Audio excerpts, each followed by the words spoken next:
हमारी लाइफ में ना जहाँ एक तरफ खुशियाँ हैं तो दूसरी तरफ गम भी आते हैं, मुसीबतें भी आती हैं, आज़माइशें भी आती हैं, दुःख भी आते हैं, लेकिन ना वो एक अलग किस्म की जंग हम लड़ रहे होते हैं डायरेक्टली और इनडायरेक्टली।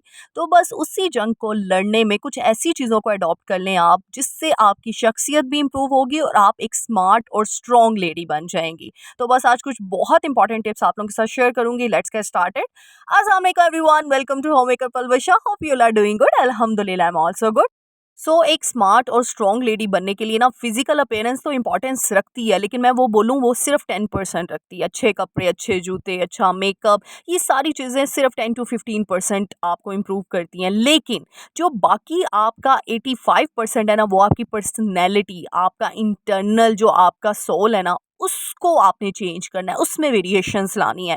फिर ही जाके जो पहना होगा ना, जो किया होगा मुंह पे, जो चीज़ पहनी होगी, वेयर की होगी, वो अच्छी लगेगी। जब आपकी रूह, आपकी पर्सनैलिटी में वो चीज़ें आएंगी। बिलीव मी, अगर आपकी पर्सनैलिटी निखर नहीं ना सकती, तो फिर आपने चाहे जितना मर्जी ब्रांडेड ड्रेस पहना हो, वो आप पे सूट नहीं करेगा, क्योंकि आपने अपने इंटरनल के लिए कुछ नहीं किया। आप सिर्फ लगे हुए हैं अपनी फिजिकल अपीयरेंस को संवारने के लिए, जबकि इंटरनल अपीयरेंस को आपने संवारना बहुत ज़रूरी है।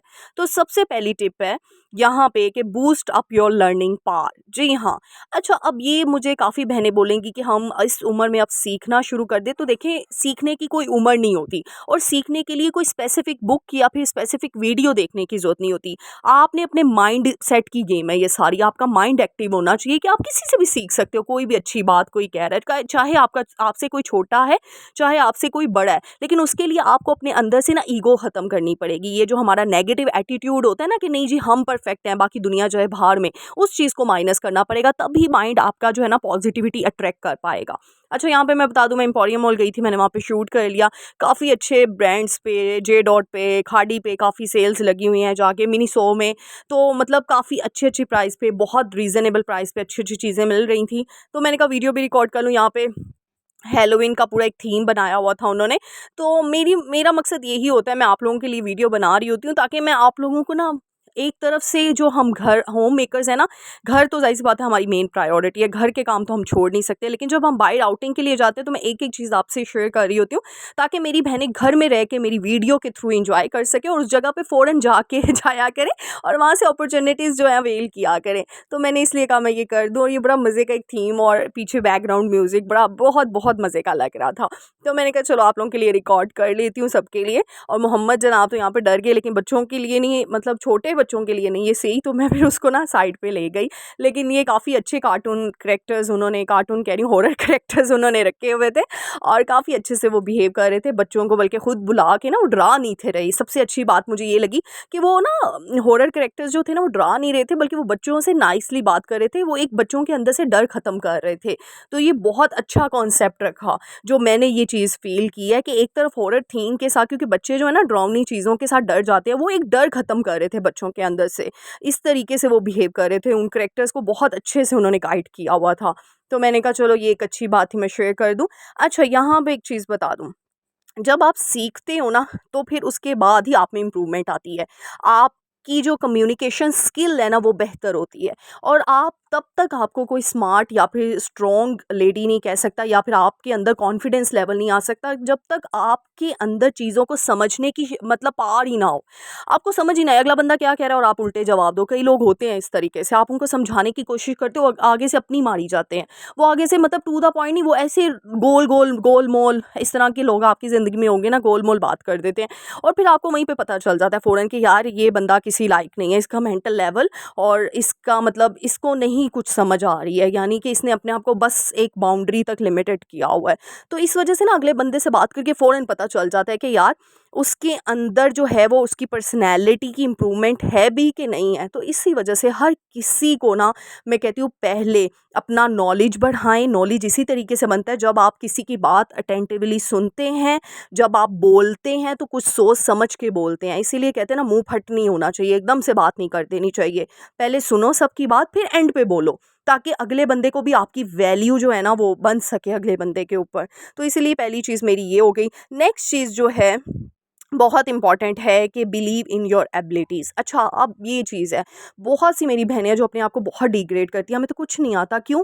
क्योंकि सास ने कुछ कह दिया, जी ये हंडिया नहीं सही बनी, या मियाँ ने कोई बदतरीफ़ी कर दी, तो वो डिग्रेड होना शुरू हो जाती है। और ऐसा फैक्ट भी है, जब मैके में जब हम अपने माँ बाप के घर होते हैं ना, तो कोई हमारी बदतरीफ़ी भी कर दे ना, वो फ़ील नहीं होती, लेकिन ससुराल में बहुत फ़ील होती है। अगर हस्बैंड कह दे, तो बिलीव मी, मैं तो सोचती हूँ अगर ससुराल वाले इस तरह के निकल आए ना, तो वो अच्छी खासी लड़की को भी कुछ नहीं आता। और अगर ससुराल वाले अच्छे हो ना, तो मैं कहती हूँ 20 साल 18 साल की लड़की को भी सब कुछ आ जाता है। एक ना सपोर्ट चाहिए होता है लड़की को, क्योंकि लड़कियां जो होती हैं ना, बड़ी इमोशनल होती हैं अंदर से। अल्लाह ताला ने ये बड़ी मतलब सेंसिटिव, मैं कहती हूँ, नेचर की होती हैं। ऑल्दो हम बहुत स्ट्रोंग है, लेकिन एक ममता वाली फीलिंग होती है, इनडायरेक्टली डायरेक्टली हमारे अंदर पैदा होते ही हो जाती है। तो इसी वजह से अपनी एबिलिटीज़ पे बिलीव करें, वो तभी होगा जब आपको किसी ने कुछ कह दिया ना, तो आपने पहला फ़ॉर्मूला ये करना है कि ठीक है, उसको इम्प्रूव करना है। आप खुद चेक करो, वाक़ई में मुझ में गलती है। अब ये भी नहीं सोचना, अच्छा उसने बदतरीफ़ी कर दी, मैं क्या करूँ, अब मैं हूँ ही ऐसी। ऐसा नहीं सोचना, आप उसको इम्प्रूव करो, आप दुआ करो, आप प्रैक्टिस करो उस चीज़ में।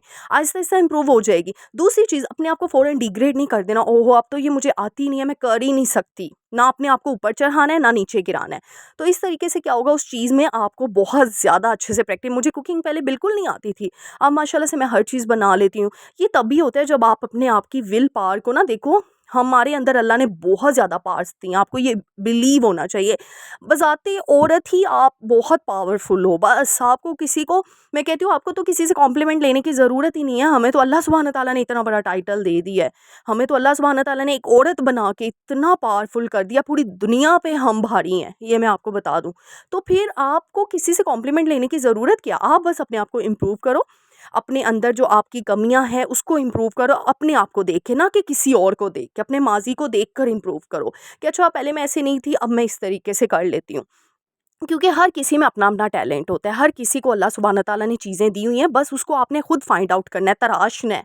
और उस जब आप उसको तराश लेंगी ना, तो मैं कहती हूँ आपको पता चल जाएगा आपके अंदर कितनी एबिलिटीज़ हैं। थर्ड पॉइंट है कि आपने अपने express your thoughts without hesitation. आपने अपने थॉट्स ना, हम क्या करते हैं, कभी-कभार क्या होता है, हेजिटेट करते हैं, कभी ग्रुप में बैठे हों, फैमिली मेंबर्स में बैठे हों, तो हमें किसी बात का जवाब भी आ रहा होता है ना, तो हम चुप कर जाते हैं, भई नहीं हम नहीं बोलेंगे, क्या अगला सोचेगा, ऐसा नहीं सोचना। देखो, आराम से धीमे लहजे में, इसलिए तो मेरा पहला पॉइंट ये था कि अपनी कम्युनिकेशन स्किल को इम्प्रूव करो। आपने अपना पॉइंट ऑफ व्यू रखना है, वो सही है या गलत है, वो अगला बंदा जो है वो जब बोलेगा, या फिर वो सुन के आपका जो है काउंटर क्वेश्चन या काउंटर आंसर आप लोग करोगे, तभी तो आपका लर्निंग पावर इंक्रीज होगी, तभी तो आपका कॉन्फिडेंस लेवल ज़्यादा होगा, तभी तो आपकी कम्युनिकेशन स्किल ज़्यादा होगी। अगर आप एक कोने में बैठे बैठे किचन में काम करके, सफाइयाँ करके, चुपचाप फैमिली ग्रुप में बैठ के रह जो के अपनी ज़िंदगी गुजार लोगे, तो कैसे इंप्रूवमेंट आएगी? ये नहीं होता कि आपने शाइनेस, देखो, शर्मिंदा कह रही हूँ, शर्मीला होना, तो शर्मीला होना एक अलग चीज़ होती है, लेकिन इस चीज़ को आपने अपने अंदर से निकालना है, अपने थॉट्स को एक्सप्रेस करना ही करना है। क्या पता कि अगला बंदा आपके थॉट से इंप्रेस हो जाए, आप ऐसी बात कर दो आगे से।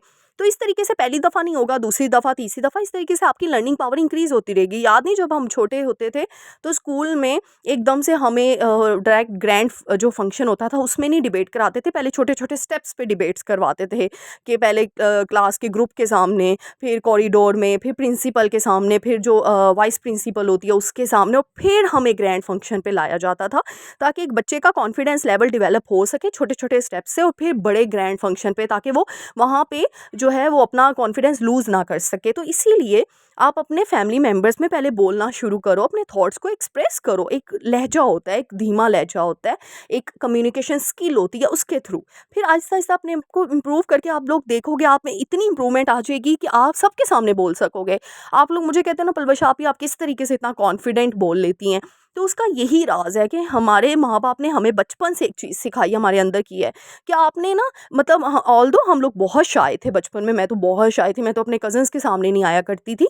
लेकिन जब से कॉलेज यूनिवर्सिटीज़ में गए, डिबेट्स वगैरह में पार्टिसिपेट किया, अपने फैमिली मेंबर्स में, अभी बड़ों में तो ज़ाहिर सी बात है, हम बच्चे थे तब इजाज़त नहीं होती बड़ों में बोलने की। लेकिन एक टाइम आता है जब आप भी मैच्योर हो जाते, फिर अपने कज़न्स वगैरह में अपने थॉट्स को एक्सप्रेस कर सकते हो। तो ये चीज़ ना आपने अपने बच्चों को भी जो है ना डालनी है उनके अंदर भी। तो ये चीज़ें आपको काफ़ी ज़्यादा ना आपको इम्प्रूव करेंगी और आपको एक स्मार्ट लेडी हर कोई मानेगा और आप खुद अपने आप की तारीफ़ करना शुरू कर देंगे उस टाइम पे कि वाक़ई में, और मुझे दुआएँ देंगे सारे के सारे। अच्छा जी, दुआओं से याद है, यहाँ पे बर्गर बना रही हूँ, जल्दी से जाएँ, लाइक करें, शेयर करें और कमेंट ज़रूर कर दिया करें। मुझे आप लोगों के कमेंट से इतनी खुशी मिलती है ना कि मेरा एनर्जी लेवल और बूस्ट अप हो जाता है। तो बस इसी तरीके से, और यकीन करें मैं इतनी दुआएँ देती हूँ ना आप लोगों को, आप लोग मुझे दुआएँ देते हो, मैं कहती हूँ मैं आप लोगों के हर कमेंट पे दुआ दे रही होती हूँ। क्योंकि ना जब आप लोग इतना प्यार भरा मैसेज या कितनी प्यार भरी बात करते हो ना किसी से, तो वो दिल पे लग जाती है। मेरी ना एक बहुत प्यारी सब्सक्राइबर है, आज से 2 माह पहले वो बहुत ज़्यादा ना कमेंट करती थी, 2 माह वो गायब हो गई, मैं भी परेशान हो गई कहाँ गई हैं। अब उनका फिर से मुझे मैसेज आया, तो मैंने ना उनको कहा, मैंने कहा डियर आपने इतने महीनों बाद की है, तो वो आगे से खुश हो गई। वो कहती है डियर आपको मैं याद थी। तो मैंने उनसे एक बात कही, मैंने कहा देखो, जो बंदा आपसे कोई अच्छी बात कर जाता है ना, वो आपके दिल में घर बसा लेता है। मेरा तो यही फॉर्मूला है, मैं तो हूँ ही ऐसी बंदी कि मुझसे कोई, पता नहीं क्यों, मैं बचपन से ही ऐसी हूँ, कोई दिल मेरे दिल पे लग जाती है अच्छी बातें, और यकीन करें मेरे दिल से दुआएं निकलती हैं उन बंदों के लिए। तो मतलब मैं कहती हूँ इस तरह ना दुआएं लेना किसी से, देखो दुआ देना तो बहुत बड़ी बात है, लेकिन किसी से दुआ ले लेना, ये मैं कहती हूँ उससे भी बड़ी बात है। तो मैं बहुत बहुत ब्लेस्ड हूँ कि आप सब मुझे इतनी दुआएं देते हो, थैंक यू सो मच। बस मेरा मुझे और मेरे बच्चे को भी जो है ना, मेरे बेटे को अपनी दुआओं में याद रखिएगा। तो अच्छा, यहाँ पे अच्छा नेक्स्ट चीज़ मैं बता दूँ, बहुत इंपॉर्टेंट है, trying to avoid negative emotions. अच्छा, अब ये किस तरीके से स्मार्ट लेडी आपको बनाएंगे, जब आपके अंदर नेगेटिविटी आती है ना, नेगेटिव इमोशंस आते हैं, आप हर किसी को टॉन्ट मारते हो, आप हर किसी की इंसल्ट करते हो, आप हर किसी में नुक्स निकालते हो, अगला बंदा आपकी वैल्यू करना छोड़ देता है। वो अगला बंदा आपसे कोई बात ही नहीं करता, कोई चीज़ ही नहीं दिखाता। फॉर एग्जाम्पल, किसी ने आपको कपड़े दिखाए ना, आप फ़ौरन कहते हो ओहो इसमें तो ये बुराई है, ओहो ये तो सूट ही नहीं करेगा, ओहो इतना महंगा ले लिया। तो वो कहते हैं ना, किसी का मुंह तोड़ देना एकदम से, तो इतना भी स्ट्रेट फॉरवर्ड नहीं होना कि आप किसी का मुंह तोड़ दो। तो इसीलिए अपने कम्युनिकेशन स्किल को बेहतर करने का यही तो है। हाँ, वो चीज़ अच्छी नहीं है तो आप बाद में उसको अच्छे तरीके से समझा सकते हो, लेकिन एकदम से किसी का मुंह नहीं तोड़ते। तो इस वजह से अगला बंदा आपकी वैल्यू करना छोड़ देता है, क्योंकि वो उसको पता चल जाता है यार मैं इसके पास जाऊंगा तो मुझे कोई नेगेटिविटी या फिर कोई टोंट या फिर कुछ ना कुछ सुनने को मिलेगा, तो मैं इसको मुंह ही ना लगाऊं। तो ये बहुत बहुत बहुत इंपॉर्टेंट चीज़ है कि अपने अंदर से नेगेटिव इमोशंस को आपने खुद ख़त्म करना है। ये मैं चीज़ बता दूँ, और वो तभी होगा कि जब आपका दिमाग और दिल, जब दूसरों को देखना बंद कर दोगे, अपने आप पे फ़िक्र करोगे, अपने आप की लाइफ में जो है बिज़ी हो जाओगे और अपने आप को इम्प्रूव करोगे, तभी ये चीज़ें होंगी। क्योंकि मेरी वीडियो में आपने देखा है कि मैं प्रॉब्लम्स भी बताती हूँ, साथ-साथ उसके सॉल्यूशन भी बताती हूँ, और कोई एक सॉल्यूशन नहीं होता, कोई 10-15 सॉल्यूशन मैं बता देती हूँ। क्योंकि इसी तरीके से आपके अंदर वो चीज़ें ख़त्म होंगी। मैं सिर्फ टॉपिक एक्सप्लेन नहीं करती, विद एग्जांपल्स, विद सॉल्यूशंस आप लोगों के साथ डिस्कशन कर रही होती हूँ। तो ये बहुत बहुत ज़रूरती है। और इसके साथ ही नेक्स्ट टॉपिक है स्टे हम्बल। अब यही चीज़ बड़ी इंपॉर्टेंट है, क्योंकि जब आप आजिज़ी से किसी से बात करते हो ना, पॉजिटिविटी से किसी से बात करते हो, तो बिलीव मी अगले बंदे के दिल में आप घर कर जाते हो। और जब आप दिल में घर कर जाते हो ना, तो मैं अब यहीं से एग्जांपल ले लो, जब आप लोग मुझे इतने प्यारे-प्यारे मैसेज करते हो, मैं आगे से आप लोगों को प्यारा-प्यारा कमेंट कर रही होती हूँ। वैसे तो मेरी पूरी कोशिश होती है मैं सबको करती हूँ, फ़ौरन से कर देती हूँ, लेकिन कभी होता है 1 घंटा लेट हो जाता है, क्योंकि ज़ाहिर-सी बात है घर की रूटीन कुछ, तो बस लेकिन करती ज़रूर हूँ, और यकीन करें बहुत दुआएँ देती हूँ आप सबको। तो आप लोगों को कितना खुशी फ़ील होती है, आप लोग कितना खुश होते हो कि पलवश आपी ने हमें कमेंट किया है। जिस तरह से मुझे खुशी होती है आप लोग मुझे कमेंट करते हो, तो इसी तरीके से ना अगले बंदे के घर में दिल कर जाना ही बहुत बड़ी बात है। तभी आप स्मार्ट और स्ट्रॉन्ग लेडी कहलाएँगे ना, जब आप अगले बंदे के दिल में घर कर जाएँगे और अपनी एक वैल्यू मेंटेन कर पाएँगे, तो ये बहुत ज़्यादा ज़रूरी है। होप सो कि आपको आज की वीडियो बहुत अच्छी लगी होगी। मेरे चैनल को लाइक, शेयर, सब्सक्राइब ज़रूर कीजिएगा। अपनी दुआओं में याद रखिएगा। मिलते हैं नेक्स्ट वीडियो में। टिल देन अल्लाह।